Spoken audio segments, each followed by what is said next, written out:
another milestone. Welcome to episode 30 of Ralph's Stuff. Tonight, snow on April the 15th, 2007. Bad enough taxes, but snow in spring. A trip to Loafer's Glory, a wonderful place up in Mitchell County that's world famous. In a film called New Horizons, put out by a railroad company in 1948, about the South. I think you'll find it interesting. Thank you. Hey, I've now done 30 episodes with tonight's show of Ralph's Stuff, and I plan on keeping on doing it as long as I keep getting good reports from you folks out there who watch Channel 20 here in Asheville.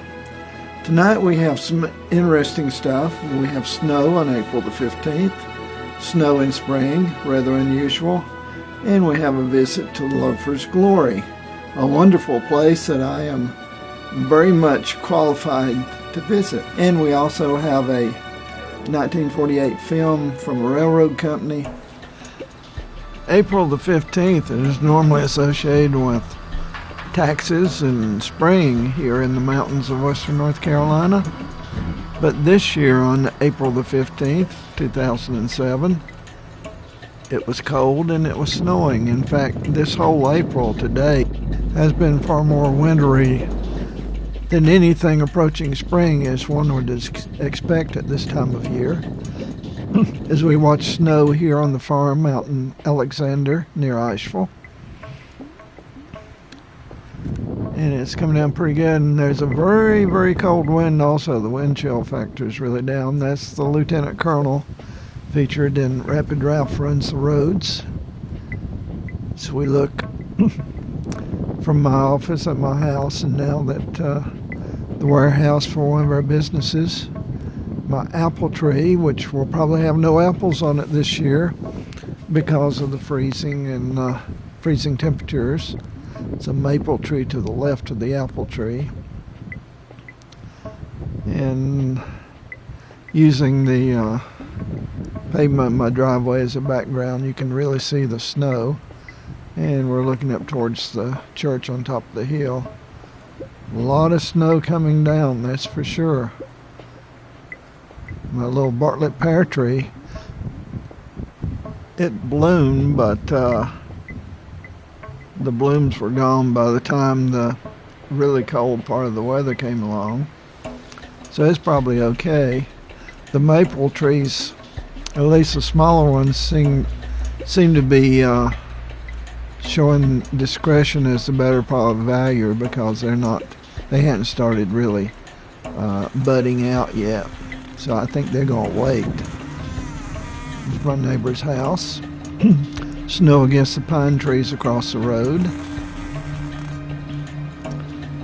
By the way, there's a slight smudge in the upper center of the screen. That's because some snows hit the lens, and I didn't notice it until it was too late. So, although I'm not sure I could have stopped it anyway. The wind was really blowing hard, and the chill factor was like 14 ZM below zero, or so it felt.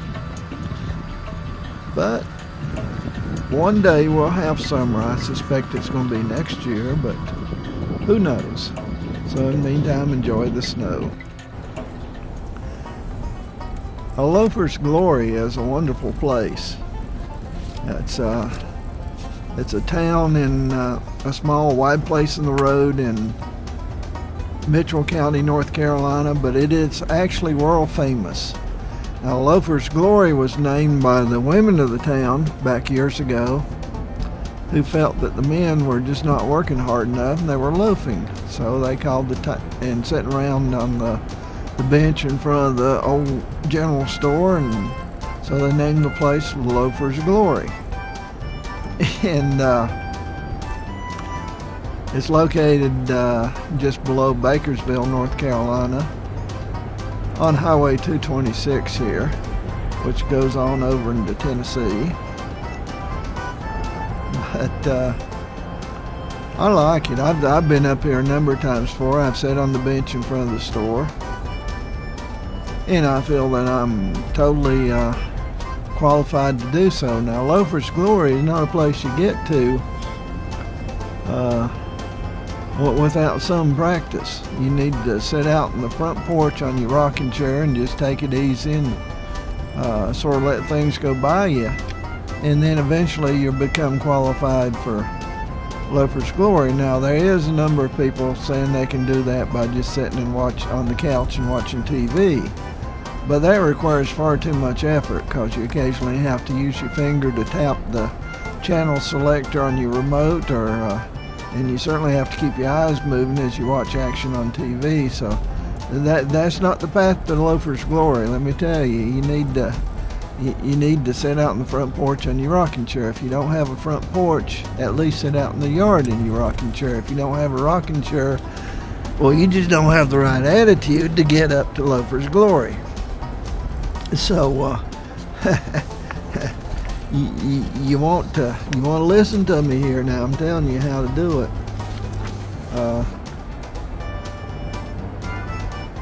There's only about 100 people live in Loafer's Glory,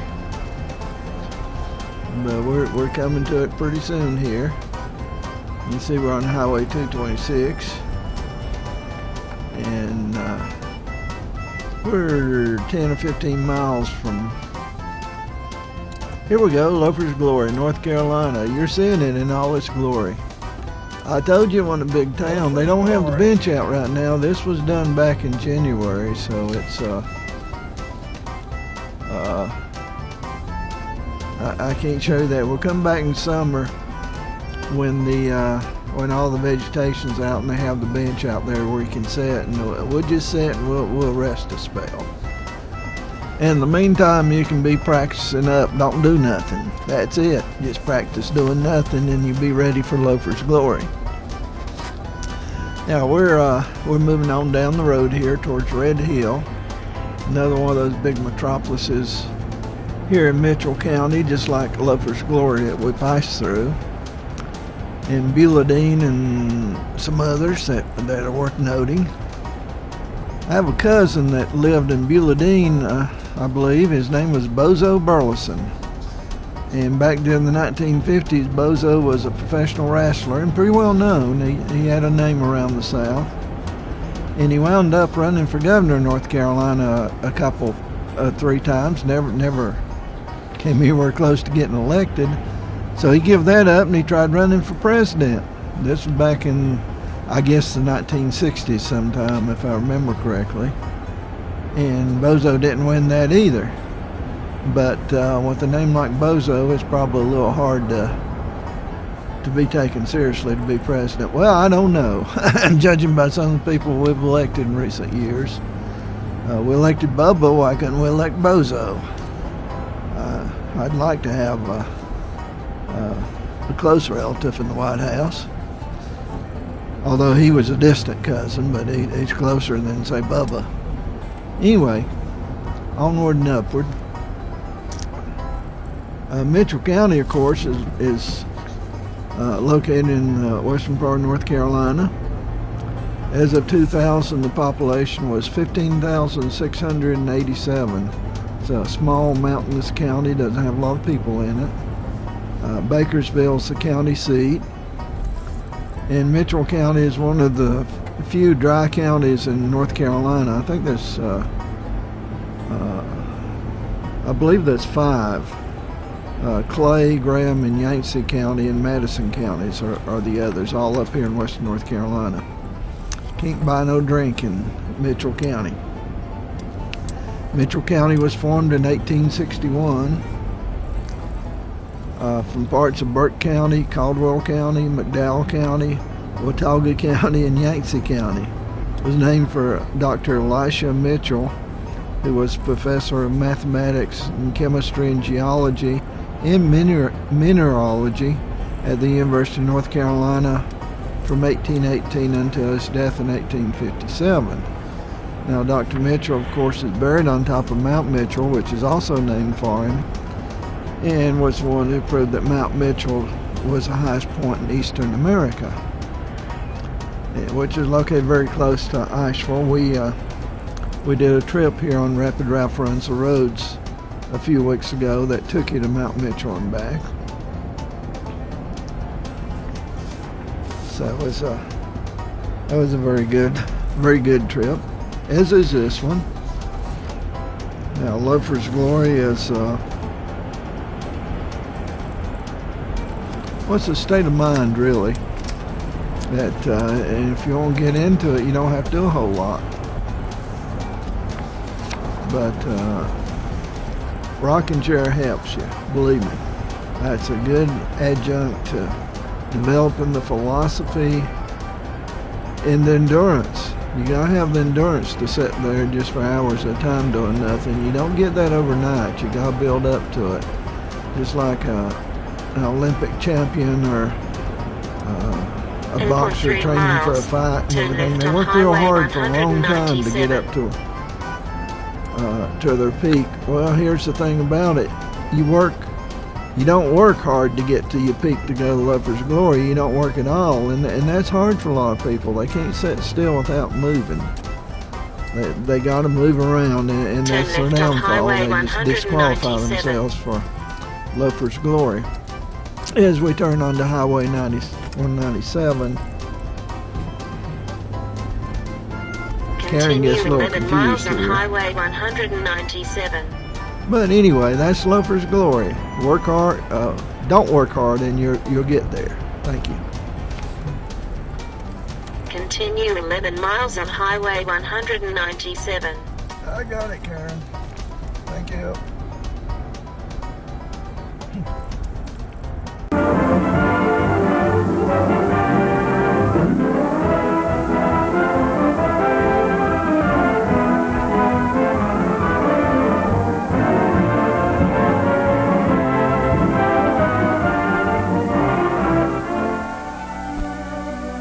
The Old South, a gracious land where dwell a gracious people. Here in all its storybook romance is the land of Dixie. Along this southeastern seaboard, on the slopes of these blue-ridged mountains, American history was made. On these fertile plains, men fought and died to make freedom ring throughout the land. Here are the statues and monuments raised to the hardy pioneers who sought freedom and found it here in the New World. These are the honored halls in which that freedom was proclaimed to the world. Against this background, names were made great, illuminating the pages of our great historical traditions. Princess Pocahontas, Captain John Smith, General George Washington, Thomas Jefferson, and others revered in hallowed memory. This is the South of romantic legend, whose beginnings were the beginnings of America itself, where almost 350 years ago, the first colonists came to live and build for the future that is our proud heritage today. Way down south in the land of cotton, in song and story, in the strong light of living reality, for years that stretch back through bygone generations, the world has looked to the Southland for a picture of life peculiar to that region, the calm, unhurried way of good living. The charm of southern cities, the peace and quiet of the southern countryside, of southern towns and villages, of heroes, of women of melting beauty. All these and more, from time out of mind, have been the heart and soul of the great American Southland. That was the old South of yesteryear. But today, there is something else. A new spirit that gives pace and tempo to modern living. A new mode of existence, born of the spirit of progress, has arisen on the foundations of the South of song and story. The tempo of life is quickened. In step with the times is the keynote of the day. And so this story emerges. The story of a new South, whose roots are embedded deep in the honored traditions of the old, building always for the greater Southland, in industry, in agriculture, in science, in education, great universities dedicated to higher learning, fine institutions for the teaching of the arts and sciences of modern times. Speaking proudly of this great region, a Southern poet has said, "There is a power here that grips the mind, That power is deep in the rocks and in the mountains. That power is in the fruit of the good earth, giving life and sustenance to us and to those with whom we share our bounty. That power is in the spirit that fires our hopes and lights our way to even better todays and tomorrows.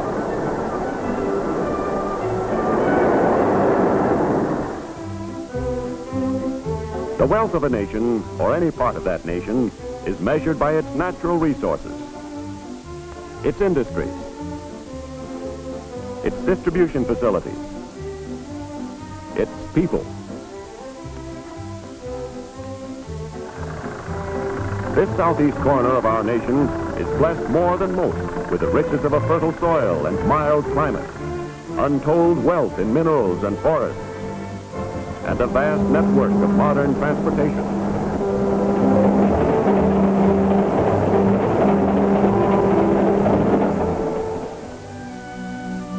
This fertile soil, warmed and nourished by the soft sunshine and generous rainfall, provides a steady, never-ending parade of varied crops.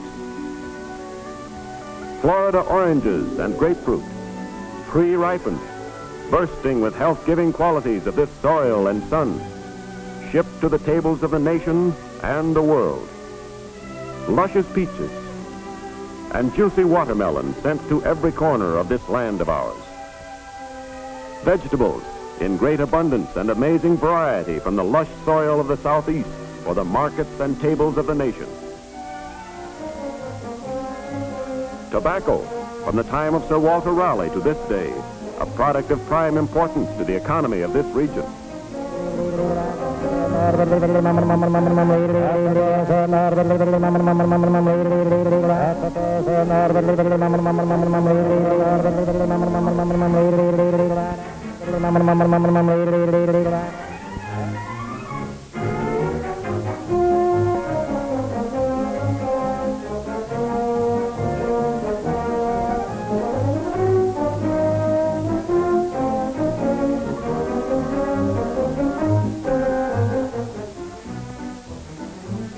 The raising of livestock, dairy cattle for the expanding dairy industry, blooded beef herds for the emerging meatpacking industry,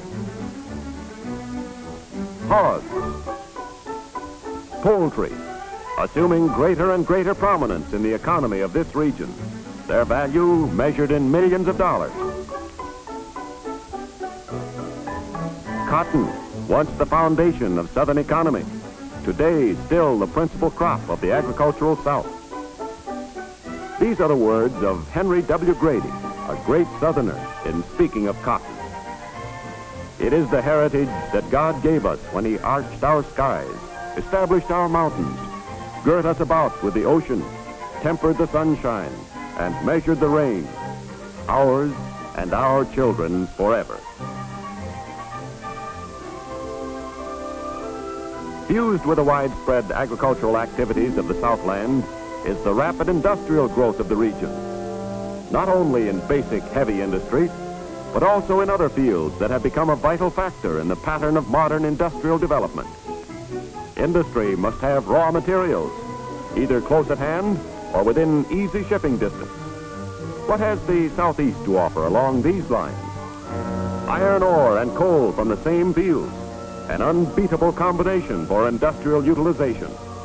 Clays, cement, gravel, phosphate rock, granite, limestone, kaolin, marls, all of these are nature's heritage to the Southeast, a great part of which still remains to be revealed and unearthed to the uses of modern industry, building construction, and agriculture.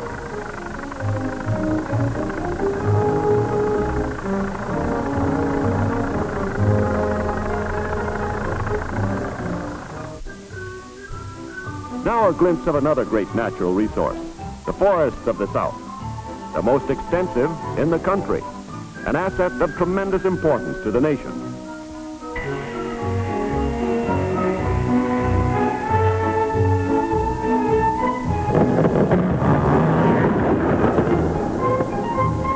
This vast timber supply today furnishes a large part of the nation's lumber and wood pulp needs, supports a great furniture industry, and is the basis of the rapidly expanding pulp and paper industry of the Southeast. The South has made remarkable strides in the development of its wood cellulose industry, and today this region plays a leading role in the production of paper, building boards, insulating materials, rayon, plastics, and other products derived from wood cellulose.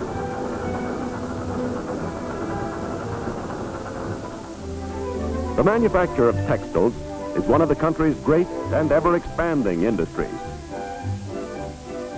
Today, more than 90% of the rayon manufactured in the United States is derived from wood pulp. Under the magic wand of the chemist, new frontiers of industrial expansion are being established in the manufacture of rayons, in the widening fields of plastics, in cellophane, lacquers, film, and many other kindred products, all based on wood fiber as the principal raw material. Here again, the potential is great.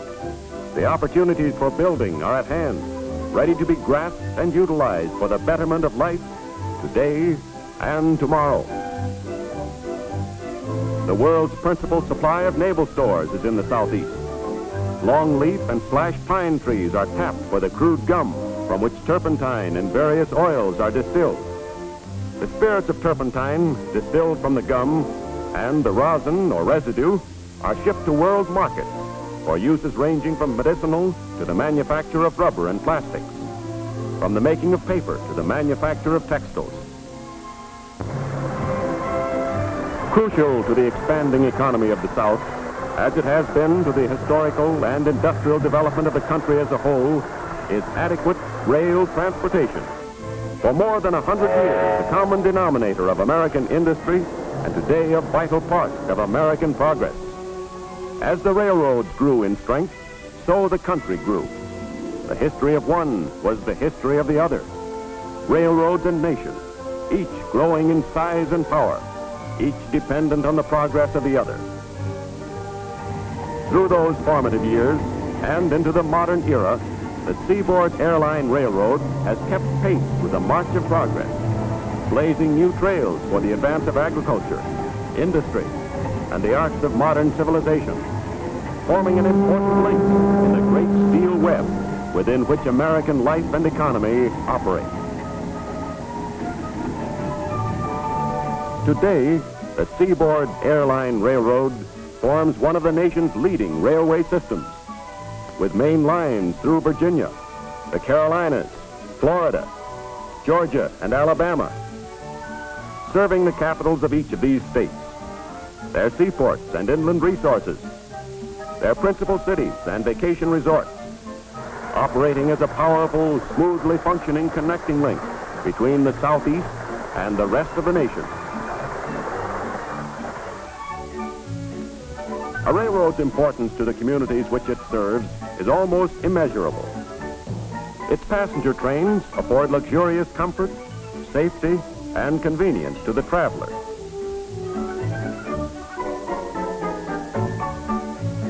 Its freight trains make possible the vast daily flow of raw materials from forest, mine, and farm to manufacturer, and a finished product from manufacturer to widespread consumer markets. The shipping of freight by rail has always been the lifeblood of modern American industry. Today, the railroad continues as the very basis of the economic life of the nation. Representative of the new spirit that is building for the greater Southland of today and tomorrow, the Seaboard, in freight traffic, as well as in passenger service, is a notable example of the drive and know-how characteristic of the entire field of rail transportation throughout the length and breadth of our country. Routing shipments between south, north, and west via fast seaboard freight ensures safe, sure, and swift transit all the way, from point of origin to final destination. It means careful handling of shipments by men especially trained in this important work, in loading, in transit, and in unloading. It means low freight costs and on-time shipping schedules, important in the modern scheme of business. An important part of Seaboard's organization is the Agricultural Department. This department works in close cooperation with southern farmers and planters toward the goal of increasing agricultural income from greater yields of old crops and the planting of new and diversified crops. Seaboard's Industrial Department is a powerful force in the industrial progress of the New South, with a noteworthy record of pioneering in the development of new industries and aiding in the expansion of old. New industries, such as the vast and important pulp and paper industry and related enterprises, made aware of the immense potentialities of this region, have been encouraged to share in the resources and to reap the benefits of the expanding economy of the Southland. And when it comes to vacation travel, this earth hath no more favored spot. There is no end to tourists' dreams come true, giving the widest variety of holiday fun and recreation, all for the taking, and within the easy reach of the rail line serving this area.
Today, the great Southland thrills with a consciousness of growing power and prosperity. There is a spirit here that grips the mind, a force and a power that has brought new life and vigor to this region. Today, something has been added to the mellow tradition of the Old South. Today, the South is more than moonlight and magnolias. A new spirit of industry and progress symbolizes the Southland of today. But in the secret heart of the true Southerner, there will always live a sense of the land itself, of the things that grow in it, the seasons that sweep it, the rocks and rills and templed hills that give it grace and feature. This, then, is the heart of the Southland today. The factories, the white beaches, the farms and forests, the schools and plantations, the cities, the towns, the villages, the countryside. A region still of quiet charm and hearty hospitality. Today and into our many tomorrows, as in the yesteryears of generations gone by, a blessed corner of this land of ours.